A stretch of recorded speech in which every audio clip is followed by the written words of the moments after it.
you all doing? How's your con going? Busy. Good. It's such a good one, eh? I mean, they're all good, but this one feels pretty good. Oh, look, I got that. We have our side nice twinsies. Good. Yeah. How was your con? It's been incredible. I didn't get to go last year. I went to a family wedding that had a fist fight at it, which was kind of amazing. But this is kind of like that, minus the fist fight so far. I love ComicCon so much. It's really the reward for all your hard work, right? And to see the people face to face, oh, I love it so much, who enjoy the show, it just reinforces all why you've worked so hard at 3 a.m. So remind me that I said that. If we go again, I'll be like, oh. No. I have the audio. Okay, good. Thank you. Any fun encounters with fans? A million. We had our first signing yesterday, and there was a couple that was coming through the lineup, and the first girl had a poster, and the second girl had a tiny box that we were all signing, and we're like, what is this? She's like, it's a present for her. So Mel and I were at the very end, and then we were like, but you like, you don't want to. So she's like, okay, you've all signed it.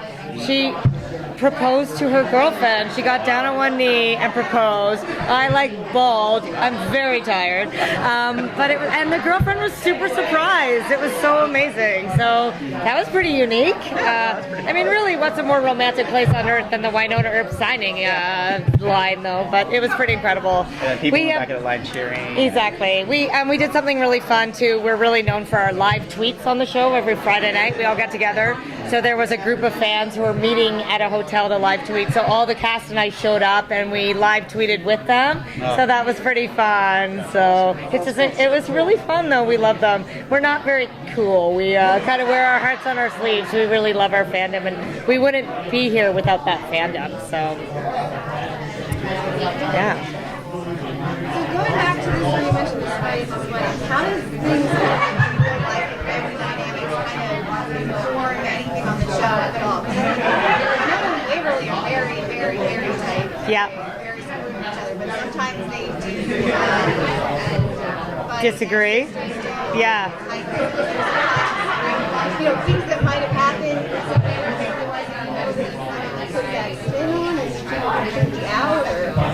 I mean, it's hard. Personal stuff always influences your work, right? The truth is, I actually don't have a sister. I have a brother, but I always wanted a sister. And when they brought me the comic book, I have a little girl. I had just watched Frozen like 75,000 times. Honestly, if I hear that song one more time, I'm going to get like PTSD and a rash. But I was really struck and moved by the fact that the real romance in that movie is the sisters, right? They kind of save each other. So I was quite intrigued by the idea of sisters in the comic book. And what I like the best is the idea that Waverly really wants to be the chosen one, and Wynonna wants to be Waverly and be liked by everybody and would rather die than be the chosen one. So I think it's interesting that they love each other, but they also both have what the other wants, so to speak. And also they've been apart for years. I mean, they don't know each other. So it's just so rich. Like, I could tell that story for 20 years, right? I think sister stories don't get enough play. And you know, genre is the home of like building your own family, right? I think we've seen that time and time again, from Buffy to Battlestar, the idea that like you can't choose your family, but you can build a family of your own. And we certainly strive to do that on the show with this, you know, with Doc Holliday, a dragon, you know, an amazing gay cop, and what have you. Your typical family, so to speak. But yeah.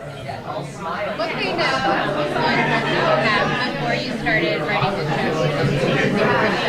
Were there shows or books that you kind of draw from as inspiration? Yeah, tons. I mean, everything goes back to Buffy for me a little bit, just as far as like, I just think it was so incredible what Joss and co were able to do at that time. And you know what else really stays with me from that show is like, we are a small underdog Canadian show. We probably have like Game of Thrones hat budget, like, you know, like for the whole show.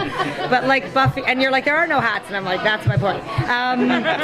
But like Buffy, even now you watch it and like, you know, you can see the zipper up the demon's back, but the heart and the emotions and the relationship and the characters are so true and so earned that like the audience doesn't care. And when I get nervous about special effects or stuff like that, I'm like, no, if it still comes back to like what's honest and real and moving, that's kind of really important to me. So yeah. Yes. Back to season one, I was from Love it. Unless you're gone, then I hate them. No, I'm just kidding. Yeah, no, I'm just kidding. And you mentioned that Wynonna felt like your ugly baby that Oh, I know. absolutely. How do you feel about your ugly baby now in season 2 and ComicCon? Like, Amazing. Like, the truth is, Wynonna is a really hard sell, right? Like, it's a crazy title. It's kind of weird. Wyatt Earp is like the most iconic American legend ever, but it's like a Canadian show. Like, and we were really running around the woods first season in the middle of Alberta. We were like, is there even film in the camera? Like, we're doing all these skits. It was just such a crazy show. I was really proud of it, but I did think this definitely has a specific tone. I don't know if anyone's going to watch it. This has been, I'm tired enough, I will cry. This has been beyond my wildest dreams. Just the passion of the fan base, how they've adopted it and they get it, and they understand what we're trying to do and what we stand for. It's a dream come true. You mentioned Buffy being a big influence. I definitely noticed a lot of season 2, like the villains and stuff. Oh, yeah. Buffy-esque. What goes into like creating those types, like the widows and the spiders and all that stuff? Like, Right. Do you look at old stuff like Buffy and try to get inspiration? You know what? Yes, I think less Buffy, because I really do. I'm so honest about my love of Buffy. I really try not to be. I try to be respectfully imitative versus derivative, right? You can tell me later if I succeeded or didn't. It's honestly budget. Like, what can you do on the budget? So anything humanoid is just better than like the Demogorgon from Stranger Things, right? That would be, again, our whole budget. So you end up using a lot of the same tropes, and also like a good scary spider story is just good horror movie material, right? Everybody hates spiders. Not everybody, but like it's a good, cheap, fun creature of the week, so to speak.